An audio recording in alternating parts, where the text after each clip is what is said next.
Welcome to Humanitas Academia, where we explore various topics within the realm of education.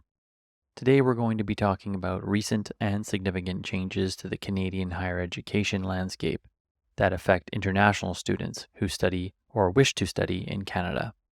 If you like this video, please share. If you have questions, please comment, and please subscribe for more content.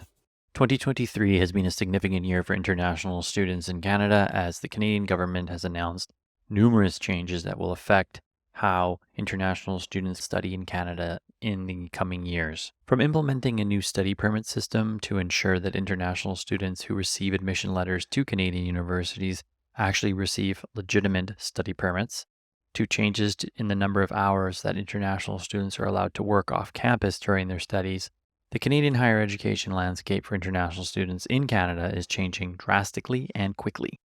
Recently, a new change that will impact international students is that students will now have to hold $20,635 in their account, up from $10,000.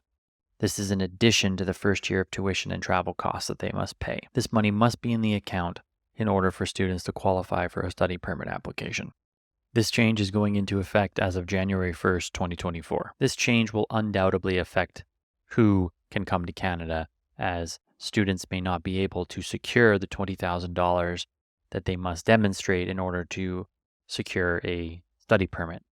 However, the $10,000 standard has been the criteria since the early 2000s. Since that time, the cost of living in Canada has significantly increased. The Canadian government's position is that students who do not have enough financial support during their time to study in Canada are at greater risk of exploitation and are vulnerable to housing insecurity, food insecurity, etc. Therefore, this reform is being framed as to protect international students from such exploitation and vulnerability while they study in Canada.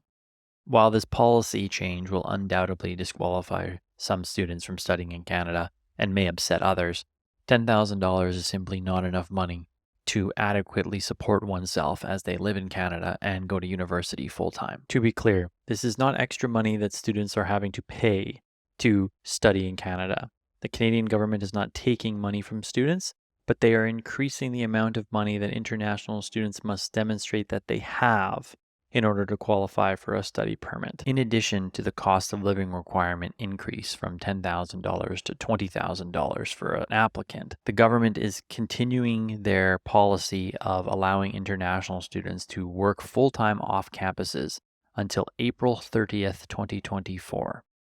This temporary measure was set to expire at the end of December 2023. During the COVID-19 pandemic, the rules of how much international students could work off campus was changed from 20 hours a week or part-time to 40 hours a week or full-time. However, this policy of allowance of full-time work while in study was never intended to continue past December 2023.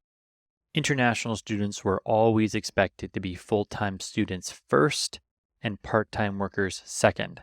However, due to the pandemic, the limit of hours one could work was lifted.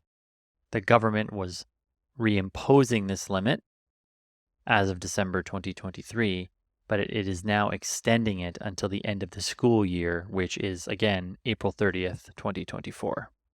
The increases to the minimum amount that a student must demonstrate in order to qualify for a study permit from $10,000 to $20,000 and the extension of the allowance to work full-time off campus both mark continuing changes to the Canadian higher education landscape, particularly for international students. Stay tuned to this channel to learn more, as I expect there to be continual changes throughout the next year. Thank you very much for watching.